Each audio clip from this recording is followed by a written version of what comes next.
Hello everyone, स्वागत है आप सभी को आपके प्यारा सा यूट्यूब चैनल कृतज्ञ क्लासेस पे। बच्चों, आज की इस वीडियो में हम लोग 10th सोशल साइंस के अति महत्वपूर्ण ऑब्जेक्टिव क्वेश्चन को लेकर आए हैं।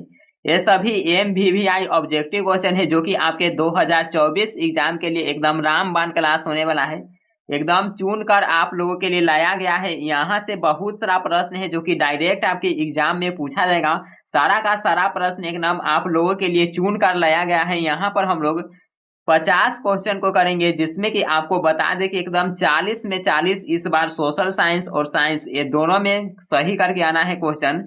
तो यहाँ पर 50 ऑब्जेक्टिव को करेंगे और 40 में 40 का वादा करते हैं कि यदि आप रेगुलर क्लास अटेंड करते हैं और जितना भी यहाँ पे क्लास हो रहा है रेगुलर यदि आप ज्वाइन करते हैं तो एकदम 40 में 40 आपका आएगा। तो एकदम आपको बेफिक्र रहना है। और रोज क्लास होता है शाम को 6 बजे। शाम को 6 बजे ज्वाइन करना है, शाम को 6 बजे। और अपने दोस्तों के पास भी शेयर कर दीजिए और कंफर्म कर दीजिए कि ऑडियो और वीडियो क्लियर है।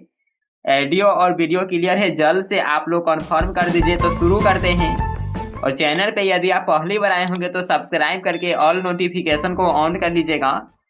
तो चलिए आपको कमेंट सेक्शन में आंसर बताते चलना है। पहला क्वेश्चन है कि इटली एवं जर्मनी के एकीकरण के विरुद्ध कौन सा देश था।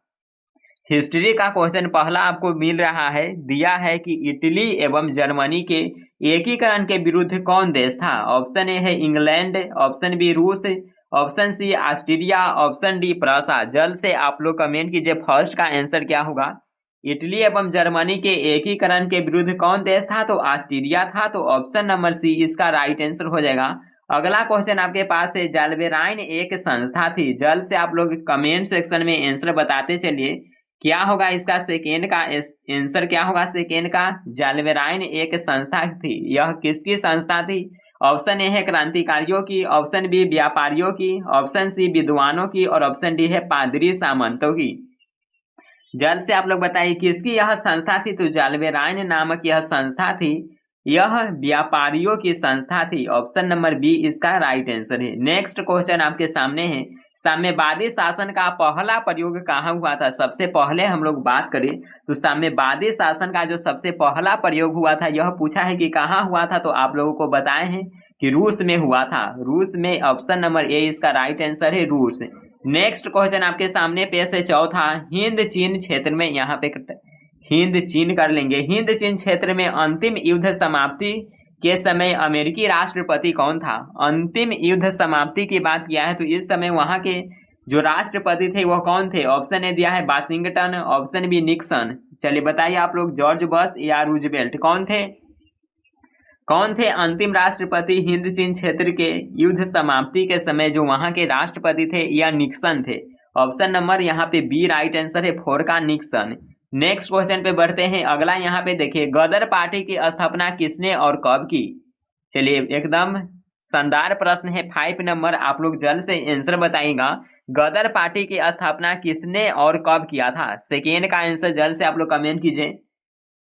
तो कब हुआ था, तो 1913 में लाला हरदयाल ने। Option number C correct answer हो जाएगा। नेक्स्ट है कि जलियांवाला बाग हत्याकांड किस तिथि को हुआ था। यह भी एकदम महत्वपूर्ण प्रश्न है, वीवीआई प्रश्न है। जल्द से आप लोग कमेंट कीजिए, जलियांवाला बाग हत्याकांड। तो आपको याद रखना है कि जलियांवाला बाग हत्याकांड हुआ था, जलियांवाला बाग हत्याकांड। यह 13 अप्रैल 1919 ईस्वी को हुआ था। 13 अप्रैल 1919, यानी कि ऑप्शन नंबर ए यहाँ पे बिल्कुल राइट आंसर हो जाएगा। नेक्स्ट है कि एक प्रतियोगी एवं उद्यमी प्रवृत्ति से प्रेरित किस प्रकार की अर्थव्यवस्था लागू की गई है। चलिए बताइए, 7 का आप लोग जल्द से आंसर कमेंट कीजिए, क्या हो जाएगा 7वां क्वेश्चन का आंसर। एक प्रतियोगी एवं उद्यमी प्रवृत्ति से प्रेरित किस प्रकार की अर्थव्यवस्था लागू की गई है। तो मुद्रा प्रधान अर्थव्यवस्था इसका राइट आंसर है, ऑप्शन नंबर बी। नेक्स्ट है कि आधुनिक काल में औद्योगिक इकाई ने किसके स्वरूप को गंभीर से प्रभावित किया है, यानी कि गंभीरता से प्रभावित किया है। किसके स्वरूप को, ग्रामीणीकरण, शहरीकरण, कस्बों या बंदरगाहों। तो शहरीकरण के प्रभाव को। ऑप्शन नंबर बी यहाँ पे राइट आंसर हो जाएगा। अगला क्वेश्चन देखिए, 9 नंबर है कि विश्वव्यापी आर्थिक संकट किस वर्ष आरंभ हुआ था। यह भी प्रश्न कई बार एग्जाम में पूछा जा चुका है। आपको आंसर मालूम है तो जल्द से बताइएगा इसका। बच्चों आपको पता है विश्वव्यापी आर्थिक मंदी या आर्थिक संकट की बात करें, यह 1929 ईस्वी में हुआ था। ऑप्शन यहाँ पे सी देख लीजिए, ऑप्शन सी बिल्कुल करेक्ट आंसर है। नेक्स्ट क्वेश्चन है कि आजादी के बाद समाचार पत्र आपत्तिजनक विषय अधिनियम कब पारित हुआ? 10 का आपको आंसर बताना है, बताइएगा क्या होगा 10 का। आजादी के बाद समाचार पत्र आपत्तिजनक विषय अधिनियम, तो यह अधिनियम 1951 ईस्वी में पारित हुआ था। ऑप्शन ए यहाँ पे करेक्ट आंसर है। नेक्स्ट है कि एल्युमिनियम बनाने में किस खनिज की आवश्यकता पड़ती है? एकदम बउआ वाला प्रश्न पूछा है, बताइए आप लोग 11 का आंसर। और VVI प्रश्न है, ये सभी आपको अंत तक देख लेना है वीडियो को और अंत में जरूर बताएगा कि आपका कितना इसमें सही होता है। एल्युमिनियम बनाने में किस खनिज की आवश्यकता पड़ती है? 11 का जल्द से आंसर कमेंट कीजिए। मैंगनीज, ऑप्शन बी है टिन, ऑप्शन सी लोहा, ऑप्शन डी बॉक्साइड। तो एल्युमिनियम बनाने की बात करें तो बॉक्साइड की आवश्यकता पड़ती है। एल्युमिनियम का अयस्क पूछे, एल्युमिनियम का आपको पूछेगा कि एल्युमिनियम का अयस्क क्या है, तो क्या होगा? तो बॉक्साइड होगा। और दूसरा इसका जो अयस्क है एल्युमिनियम का, दूसरा अयस्क कौन है ये आपको कमेंट करके बताना है। और वो भी अयस्क है एल्युमिनियम का जो कि महत्वपूर्ण ही है। तो 11 का आप लोग एल्युमिनियम का दूसरा अयस्क कमेंट बॉक्स में बताइएगा। नेक्स्ट है कि देश में तांबे का कुल भंडार कितना है? चलिए 12 का आंसर आपको पता है तो जल्द से कमेंट कीजिएगा कि देश में तांबे का कुल भंडार कितना है। 12 का आंसर क्या होगा? तो मान के चलिए यहाँ पे कुल भंडार की बात करें तो लगभग 10 करोड़ है। 10 CR हो जाएगा इसका right answer, 10 CR ton, 10 crore ton है। ऑप्शन देख लीजिए यहाँ पे सी राइट आंसर है। नेक्स्ट है कि निम्न प्राकृतिक संपदाओं में किसका भंडार सीमित है? तो सीमित भंडार की बात किया है, बताइए इसमें से किसका भंडार है जो कि सीमित है? 13 का आप लोग जल्द से आंसर कमेंट कीजिए। सौर शक्ति, तो सौर शक्ति का तो सीमित भंडार नहीं है, मिट्टी भी नहीं होगा, न ही हवा होगा। यहाँ पे कोयला राइट आंसर है इसका, ऑप्शन ए। चलिए अगला क्वेश्चन पे बढ़ते हैं। और जो स्टूडेंट्स अभी तक वीडियो को शेयर नहीं किए हो तो आप लोग जल्द से शेयर कर दीजिए। सभी बच्चे अपने दोस्तों में जो भी ग्रुप में ज्वाइन हो एकदम दबा करके शेयर कर देना है। अगला देखिए 14 नंबर क्वेश्चन है कि यूरेनियम का प्रमुख उत्पादक स्थल है। एकदम VVI लगा लेंगे इस प्रश्न में, MVVI लगा लीजिए क्योंकि मोस्ट वेरी वेरी इंपॉर्टेंट प्रश्न है, MVVI लगा लेंगे इसमें। और आंसर जल्द से आप लोग कमेंट कीजिए। यूरेनियम का प्रमुख उत्पादक स्थल पूछा है, कौन है? Digboi, option B Jharia, option C है घाटशिला और ऑप्शन डी जादूगोरा। तो यूरेनियम आपको याद रखना है जादूगोरा है, option number D. Next 15 number question, Bharat के किस राज्य में सौर ऊर्जा के विकास की सर्वाधिक संभावनाएं है? ये भी महत्वपूर्ण प्रश्न है, आपको बताएं एकदम चुन कर लाया गया है 2024 एग्जाम के लिए। आप लोगों के लिए चुन कर लाया गया ऑब्जेक्टिव क्वेश्चन है जो कि 2024 में यहाँ से अधिकतर प्रश्न आपको देखने को मिलेगा। तो बताइए 15 का आंसर कि भारत के किस राज्य में सौर ऊर्जा के विकास की सर्वाधिक संभावनाएं है? कौन सी राज्य में है? 15 का जल्द से आप लोग आंसर कमेंट कीजिए। तो राजस्थान में है, Rajasthan, option number C correct answer हो जाएगा। तारापुर परमाणु ऊर्जा केंद्र किस राज्य में है? तारापुर बताइएगा, तारापुर किस राज्य में है? 16 का आंसर, 16 का आप लोग जल्द से आंसर बताइए कि तारापुर परमाणु ऊर्जा केंद्र किस राज्य में स्थित है। 16 का जल्द से आप लोग आंसर कमेंट करेंगे। और जो स्टूडेंट्स अभी तक वीडियो को शेयर नहीं किए तो जल्द से आप लोग शेयर कर दीजिए और लाइक कर दीजिएगा। नीचे में आपको लाइक का बटन दिख रहा है, लाइक कर दीजिए वीडियो को। और 16 का चलिए एक HW के रूप में आपको होना चाहिए, तो यह आपको बताना है 16 का आंसर कमेंट करके। और जो स्टूडेंट्स इसका सही उत्तर बताएगा उसे यहाँ पर कमेंट में पिन कर देंगे। तो जो स्टूडेंट्स यदि तुम सही बताओगे तो तुम्हारा कमेंट यहाँ पे टॉप में शो होगा। तो कमेंट जरूर कीजिए 16 का आंसर। नेक्स्ट है कि भारत में सर्वाधिक क्षेत्र पर किस मिट्टी का विस्तार है? चलिए 17 का आंसर अब आप लोग कमेंट करके बताइए कि भारत में सर्वाधिक क्षेत्र पर किस मिट्टी का विस्तार है। कौन सी मिट्टी होगा? तो हो जाएगा जलोढ़ मिट्टी, ऑप्शन नंबर ए। नेक्स्ट किसका कथन है संसाधन होते नहीं बनते हैं? यह किसका कथन है? किसने कहा था कि संसाधन होते नहीं बल्कि बनते हैं? यह कथन जिमरमैन का है, ऑप्शन नंबर ए। आगे देखिए अगला क्वेश्चन, कोसी नदी घाटी परियोजना का प्रारंभ कब हुआ था? कोसी नदी घाटी परियोजना का प्रारंभ बताइएगा। ऑप्शन ए है 1950 ईस्वी में, ऑप्शन बी 1948 ईस्वी में, ऑप्शन सी 1932 ईस्वी में, ऑप्शन डी है 1955 ईस्वी में। कोसी नदी घाटी परियोजना का प्रारंभ कब हुआ था? तो बच्चों 1955 में, ऑप्शन डी। अगला है कुशेश्वर स्थान किस जिला में स्थित है, एकदम महत्वपूर्ण प्रश्न है, बताइए इसका आंसर। कुशेश्वर स्थान किस जिला में है? कुशेश्वर स्थान की बात किया है, यह किस जिला में है? तो बेगूसराय में है।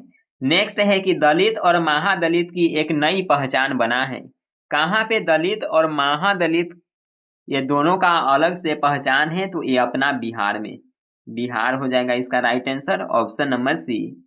अगला क्वेश्चन है कि नस्ल का आधार है, तो नस्ल की आधार के बारे में बात करें तो नस्ल का आधार जो बताया जाता है यह जीवन शास्त्र के अनुसार बताया जाता है, तो यहाँ पे ए राइट आंसर हो जाएगा जीवन शास्त्र। ग्राम पंचायत का सचिव बताइए, एकदम बउआ वाला प्रश्न पूछ दिया फिर से, और कई बार बोर्ड एग्जाम में यह पूछा जा चुका प्रश्न है, बताइएगा कि ग्राम पंचायत का सचिव कौन होता है? तो इसका जल्द से आप लोग आंसर कीजिए। ग्राम पंचायत का सचिव पूछा है, ग्राम पंचायत का सचिव कौन होता है? 23 का आप लोग जल्द से आंसर कमेंट कीजिए। ऑप्शन ए है उप मुखिया, option B sarpanch, option number C है पंचायत सचिव, और ऑप्शन डी है दलपति। ग्राम पंचायत के सचिव के बारे में बात किया है। चलिए 23 का आप लोग आंसर कमेंट कीजिए, और एक और यहाँ पे आपको ये भी बता देना है कमेंट करके 23 का क्या होगा, क्योंकि पॉलिटिकल साइंस का यह, चलिए पॉलिटिकल साइंस का फर्स्ट क्वेश्चन आप लोगों के लिए यहाँ पे SW के रूप में दिया जा रहा है। नेक्स्ट है कि इंग्लैंड में महिलाओं को मताधिकार किस वर्ष प्राप्त हुआ? ये भी एकदम सिंपल प्रश्न है, कब प्राप्त हुआ था? तो 1918 ईस्वी में, ऑप्शन नंबर ए। नेक्स्ट है कि वर्ष 1975 भारतीय राजनीति में किस लिए जाना जाता है? ये भी प्रश्न आप लोग क्वेश्चन बैंक को उठा करके देख सकते हैं, सारा का सारा प्रश्न प्रीवियस ईयर में एकदम बार बार पूछा गया प्रश्न है, और पूछने की संभावना भी है, एकदम बोर्ड का सिलेक्टेड प्रश्न है, चुन कर लाया गया प्रश्न। तो बताइएगा कि वर्ष 1975 भारतीय राजनीति में किस लिए जाना जाता है? तो आपको पता है यह क्या होगा आंसर, क्या होगा 25 का? तो इस देखिए 1975 में देश के अंदर आपातकाल लागू हुआ था, ऑप्शन नंबर सी इसका करेक्ट आंसर है। नेक्स्ट देखिए बिहार में संपूर्ण क्रांति का नेतृत्व निम्नलिखित में से किसने किया था? संपूर्ण क्रांति यह एक हिंदी में चैप्टर है, हिंदी में चैप्टर है, लेकिन आप लोगों को अभी नहीं पढ़ना है। आप लोग पूछे, आप लोग बोलेंगे कि अभी क्यों नहीं पढ़ना है, क्योंकि यह 12th हिंदी में है, 12th हिंदी में चैप्टर है संपूर्ण क्रांति। तो जब आप 12th क्लास में जाएंगे तो आपको पढ़ाया जाएगा। यहाँ पे पूछा है कि संपूर्ण क्रांति का नेतृत्व किसने किया था? तो जयप्रकाश नारायण के द्वारा किया गया है, option number D right answer है। अगला देखिए कि चिपको आंदोलन निम्नलिखित में से किससे संबंधित नहीं है? क्वेश्चन पे आपको ध्यान देना है, पूछ रहा है कि किससे संबंधित नहीं है। तो चिपको आंदोलन में है कि अंगू के पेड़ काटने की अनुमति से, इससे तो संबंधित है ही। अगला है कि आर्थिक शोषण के मुक्ति से, सी है शराबखोरी के विरुद्ध आवाज से, और डी है कांग्रेस पार्टी के विरुद्ध से। 27 का आंसर अब आप लोग बताइए कि क्या होगा। चलिए 27 का बताइए क्या होगा। तो 27 में आपको ध्यान देना है, जो चिपको आंदोलन था इसमें अंगू की पेड़ काटने की अनुमति से इसका भी विरोध किया गया था, आर्थिक शोषण के मुक्ति से भी तो इसका भी विरोध था, और शराबखोरी के भी विरुद्ध आवाज इसमें कहीं ना कहीं है जो कि उठाया गया था। तो डी राइट आंसर होगा कि कांग्रेस पार्टी के विरोध से, इससे यह संबंधित बिल्कुल नहीं है। चलिए अगला क्वेश्चन देखिए 28 नंबर, लोकतंत्र एक शासन है जिसमें, इसमें क्या है? लोकतांत्रिक शासन के बारे में बात करें तो इसमें क्या है? सामाजिक व्यवस्था है, आर्थिक आदर्श है, विशेष मनोवृत्ति है, तो ये सभी है, डी हो जाएगा। लोकतंत्र जनता का, जनता के द्वारा तथा जनता के लिए शासन है, यह कथन किसका है? ये भी प्रश्न कई बार एग्जाम में पूछा जा चुका है, बताइएगा आप लोग किसका कथन है? यह कथन अब्राहम लिंकन का है, ऑप्शन नंबर यहाँ पे बी राइट आंसर हो जाएगा, अब्राहम लिंकन। अगला देखिए 30 नंबर क्वेश्चन, भारत में योजना आयोग का गठन कब किया गया था? तो भारत में जो योजना आयोग का गठन हुआ था यह 15 मार्च 1950 ईस्वी को हुआ था। आपको पता है 30 का आंसर कब हुआ था? तो 15 मार्च 1950 को योजना आयोग का गठन हुआ था। और यहाँ से थोड़ी सी और समझ लेते हैं, क्योंकि यहाँ से और भी प्रश्न पूछा जाता है। आपको ध्यान देना है, अभी वर्तमान में योजना आयोग कार्य नहीं कर रहा है, योजना आयोग को समाप्त कर दिया है नरेंद्र मोदी के द्वारा। कब समाप्त किया गया है ये भी आपको ध्यान रखना है, कब समाप्त किया गया था? तो देखिए 15 मार्च 1950 को लागू हुआ था और इसे समाप्त कर दिया गया था 15 अगस्त 2014 को समाप्त कर दिया। और इसके जगह पे कौन कार्य करता है? तो इसके जगह पे अभी कार्य करता है नीति आयोग। नीति आयोग के बारे में क्वेश्चन बनेगा कि नीति आयोग का स्थापना कब हुआ था? तो 1 जनवरी 2015 ईस्वी को नरेंद्र मोदी के दौरान नीति आयोग का स्थापना हुआ था। पूछेगा कि इसका प्रधान कौन होता है? तो इसका प्रधान प्रधानमंत्री होता है। अगला देखिए, सतत विकास का उद्देश्य है। तो सतत विकास के बारे में बात करें तो इसमें तो केवल अपने लिए बिल्कुल नहीं, सतत विकास में आने वाली यानी कि भावी पीढ़ी को भी ध्यान में रख करके कोई भी चीज है जो कि किया जाता है। केवल दूसरे के लिए तो ये भी नहीं होगा। आंसर क्या होगा? तो अपने लिए और आने वाले संतति के लिए। ऑप्शन नंबर सी। नरेगा एक कार्यक्रम है। नरेगा के बारे में पूछा है। 32 का आंसर कमेंट कीजिए। 32 का आप लोग आंसर बताइएगा कि नरेगा एक कार्यक्रम है, राष्ट्रीय स्तर का, प्रांतीय स्तर का, विश्व स्तर का, या कोई नहीं तो यह एक राष्ट्रीय स्तर का कार्यक्रम हो जाएगा। नेक्स्ट है राष्ट्रीय आय समतुल्य होता है। राष्ट्रीय आय बराबर क्या होगा? राष्ट्रीय आय के बारे में बात करें तो राष्ट्रीय आय क्या होगा? ऑप्शन ए है उपभोग, व्यय और विनियोग के योग के। ऑप्शन यहाँ पे बी है उपभोग व्यय तथा विनियोग के अंतर के। ऑप्शन सी है उपभोग व्यय तथा विनियोग व्यय के गुण के। और ऑप्शन नंबर डी है उपभोग व्यय तथा विनियोग व्यय को।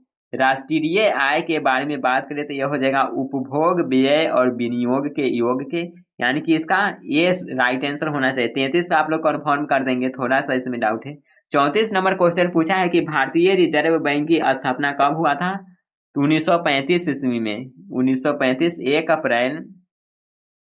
1 अप्रैल आपको ध्यान रखना, 1 अप्रैल 1935 ईस्वी को आरबीआई यानी कि भारतीय रिजर्व बैंक ऑफ इंडिया की स्थापना होता है। तो यहाँ पर option number B correct answer हो जाएगा। नेक्स्ट है कि कौन बीमारू राज्य नहीं है? तो बीमारू राज्य की श्रेणी की बात करें तो इसमें बिहार आ जाएगा, मध्य प्रदेश आएगा, उसके बाद देखेगा तो उड़ीसा आ जाएगा और एक असम आ जाएगा। यहाँ पे देखिएगा बिहार आएगा, मध्य प्रदेश आएगा, उड़ीसा आएगा, लेकिन कर्नाटक नहीं आएगा। तो यहाँ पे सी राइट आंसर है। नेक्स्ट क्वेश्चन है 36 नंबर, इनमें से पिछड़ा राज्य किसे कहा जाता है? और ये भी प्रश्न कई बार पूछा जा चुका है। पिछड़ा राज्य के बारे में बात करें तो आपको पता है पिछड़ा राज्य तो अपना बिहार ही है। तो सी राइट आंसर हो जाएगा बिहार। अगला क्वेश्चन दिया है अंतरराष्ट्रीय व्यापार संबंधी नियमों को निर्धारित करने वाली संस्था कौन है? अंतरराष्ट्रीय व्यापार संबंधी जो नियमों है इसका निर्धारण करने वाली संस्था कौन है? किसके द्वारा इसका अंतरराष्ट्रीय व्यापार संबंधी नियमों का निर्धारण तो ये सभी किया जाता है विश्व बैंक के द्वारा। ऑप्शन नंबर यहाँ पे ए राइट आंसर हो जाएगा। यदि किसी वस्तु या सेवा का मूल्य 20 लाख से अधिक तथा 1 करोड़ से कम है तो उपभोक्ता कहाँ शिकायत करेगा? यहाँ पे आपको ध्यान देना दिया है कि 20 लाख से अधिक है तथा 1 करोड़ से कम है। 1 करोड़ से कम है, 20 लाख से अधिक और 1 करोड़ से कम है। तो इसके जब बीच में रहेगा 20 लाख से 1 करोड़ के बीच में, तो यह शिकायत करेगा राज्य आयोग में, यानी कि यहाँ पे बी राइट आंसर होगा। और जैसे ही 20 लाख से कम वाला होगा यह शिकायत करेगा जिला फोरम में। जो 20 लाख से कम वाला इधर आ जाएगा यह जिला फोरम में शिकायत करेगा। और 1 करोड़ से जब अधिक हो जाएगा तो यह शिकायत करेगा राष्ट्रीय आयोग में। ये तीनों में से एक प्रश्न पूछा जाता है तो आपको ध्यान में रखना है तीनों। यहाँ पे बी राइट आंसर है। नेक्स्ट है कि नदियों में बाढ़ आने का प्रमुख कारण क्या है? क्यों आता है नदियों में बाढ़? जल की अधिकता, बिल्कुल यही होगा। नदी की तली में अवसाद का जमाव, तो ये भी होता है। और वर्षा का अत्यधिक होना, ये भी होता है। तो इनमें से सभी हो जाएगा। अगला क्वेश्चन दिया है और यहाँ पे देखिए यदि इनमें से सभी ऑप्शन नहीं दे तो आपको लगाना है इसका बी नंबर ऑप्शन। इनमें से सभी नहीं देगा तो बी नंबर लगाए कि नदी के तली में अवसाद का जमाव, लेकिन यहाँ पे डी हो जाएगा। महासागर की तली पर होने वाले कंपन को क्या कहा जाता है? तो देखिए यही कंपन यदि स्थल पे होता है तो आपको पता है क्या होता है? भूकंप। और अभी कुछ दिन पहले देखिए 2-3 दिन पहले भूकंप भी आया है अपना बिहार में। आप लोगों को पता है रात को कितना बजे? तो 11:36 या 38 इतना ही मिनट में भूकंप भी आया है। तो आप लोगों को पता होगा तो कमेंट करके बताइएगा। तो देखिए पूछा है कि महासागर की तली में यही कंपन यदि स्थल पे हो तो स्थल पर होगा तो यह तो भूकंप हो जाएगा, लेकिन महासागर की तली में होगा तो यह सुनामी के नाम से जाना जाएगा। सी यहाँ पे करेक्ट आंसर है। अगला है कि अखिल भारतीय ट्रेड यूनियन कांग्रेस की स्थापना कब हुई थी? बताइएगा 41 का आंसर। 41 का आप लोग जल्द से आंसर कमेंट कीजिए। 41 नंबर क्वेश्चन है। 41 अखिल भारतीय ट्रेड यूनियन कांग्रेस की स्थापना कब हुआ था? तो 1885 में हुआ था। इसमें थोड़ा सा डाउट है, आप लोग ऐसे कन्फर्म कर देंगे और यहाँ पर आपको राइट आंसर दिख जाएगा। अगला है कि सेफ्टी लैम्प का आविष्कार किसने किया था? तो सेफ्टी लैम्प का आविष्कार किया था हम्फ्री डेवी ने। डी राइट आंसर हो जाएगा। जमशेद जी टाटा ने Tata iron and steel company की स्थापना यानी कि टिस्को की स्थापना की बात करें, टिस्को की स्थापना कब हुआ था? 43 का जल्द से आंसर आप लोग कमेंट कीजिएगा कि Tata iron and steel company का स्थापना कब हुआ था? कब हुआ था यह? 1854 या 1907? कब हुआ था? टाटा टिस्को की स्थापना तो 1907 में न हुआ था, 1907 होना चाहिए। आगे देखिए, इंग्लैंड में सभी स्त्री और पुरुषों को वयस्क मताधिकार कब प्राप्त हुआ? तो सभी स्त्री और पुरुष को बात करें तो 1918, इसका 1918 राइट आंसर हो जाएगा। इंग्लैंड में सभी स्त्री, तो स्त्रियों को तो 1918 में ही प्राप्त हुआ था। 44 का आंसर देख लेंगे। ऑप्शन नंबर यहाँ पे देखिए सी इसका राइट आंसर होना चाहिए। भारत के लिए पहला फैक्ट्री एक्ट कब पारित हुआ था? पहला फैक्ट्री एक्ट कब पारित हुआ था? तो 1881 में हुआ था। भारत के लिए पहला फैक्ट्री एक्ट 1881 में हुआ था। सी यहाँ पे राइट आंसर हो जाएगा और इसका आंसर हो जाएगा 1918, ऑप्शन नंबर सी। अगला दिया है कि 1917 ईस्वी में भारत में पहले जूट मिल किस शहर में स्थापित हुआ था? पहली जूट मिल कहाँ पे स्थापित हुआ था? तो पहली जो जूट मिल है, चलिए बताइएगा 46 का आंसर। पहली जूट मिल कहाँ पे हुआ था? तो यह कलकत्ता में हुआ था इसकी स्थापना। ऑप्शन नंबर ए बिल्कुल करेक्ट आंसर है 46 का। 46 का ऑप्शन नंबर ए यहाँ पे राइट आंसर हो जाएगा। आगे बढ़े, यहाँ तक कोई भी डाउट नहीं है? यहाँ तक कोई भी डाउट नहीं है? थोड़ा सा यहाँ पे बैक चल के देख लेते हैं। चलिए, अखिल भारतीय ट्रेड यूनियन की स्थापना, कितना आपको आंसर बताए हैं आपको ध्यान रखना है। अखिल भारतीय ट्रेड यूनियन का स्थापना हुआ था 1848 ईस्वी में। ऑप्शन नंबर इसका ए राइट आंसर होगा। 41 का आप लोग राइट कर लेंगे, ऑप्शन नंबर ए होगा। 1848 में इसकी स्थापना हुआ था। आगे देखिए, नेक्स्ट क्वेश्चन आपके सामने है। आगे बढ़ते हैं, यहाँ तक हम लोगों ने कर लिया है। भारत के लिए पहला फैक्ट्री एक्ट हो गया है। 1917 ईस्वी में भारत में पहली जूट मिल किस शहर में स्थापित हुआ था? तो कलकत्ता में हुआ है। भारत में कोयला उद्योग का प्रारंभ कब हुआ था? 47 का जल्द से आप लोग आंसर कमेंट कीजिए। 47 का आंसर बताइए। भारत में कोयला उद्योग के बारे में बात करें तो इसकी प्रारंभ कब हुआ था? 47 नंबर क्वेश्चन में दिया है, तो 1814 में इसका प्रारंभ होता है, ऑप्शन नंबर बी। नेक्स्ट है, स्पिनिंग जेनी का आविष्कार कब हुआ था? यह भी महत्वपूर्ण प्रश्न है। 48 नंबर,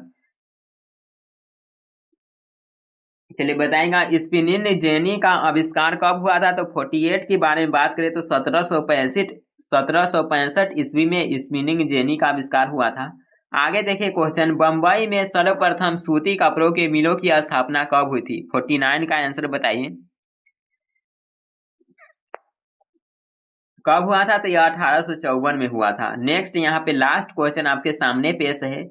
भारत में Tata hydro electric power station की स्थापना कब हुआ था? भारत में Tata hydro electric power station की स्थापना कब हुआ था? बताइएगा। यहाँ पे आंसर 50 का, तो 1910 ईस्वी में हुआ था। 1910 यहाँ पे राइट आंसर है। यह 50 प्रश्न था जो कि आप लोगों के लिए चुन कर लाया गया था और ये वादा है कि 2024 के एग्जाम में यहाँ से कम तो आपको 10 से 15 प्रश्न पक्का आएगा। तो एक बार और आप लोग वीडियो को स्पीड बढ़ा करके देख सकते हैं और जितना भी आपको ग्रुप वगैरह है सभी में शेयर कर दीजिए, अपने दोस्तों के पास शेयर कर दीजिए और इसका PDF आपको मिल जाएगा अपना टेलीग्राम के चैनल पे या व्हाट्सएप पे। लिंक कहाँ मिलेगा, कैसे ज्वाइन करना है, तो लिंक डिस्क्रिप्शन में है या आप टेलीग्राम पे जा करके अपने चैनल का नाम सर्च कर लीजिए कृतज्ञ क्लासेज। स्पेलिंग आपको पता है, नीचे में दिख रहा है कृतज्ञ CLASS। जैसे ही आप कृतज्ञ क्लासेस सर्च कीजिएगा ये वाला आपको लोगो दिखेगा और ज्वाइन कर लीजिएगा तो वहाँ पर आपको PDF मिल जाएगा और रेगुलर वहाँ पे जो भी क्लास होता है उसका भी नोटिफिकेशन मिलता है, क्यूज भी कराया जाता है। पोल भी वहां पे डाला जाता है, तो टेलीग्राम से जरूर ज्वाइन कर लीजिए। टेलीग्राम हर एक स्टूडेंट्स को ज्वाइन कर लेना है। ये वीडियो आपको कैसा लगा कमेंट करके जरूर बताइए।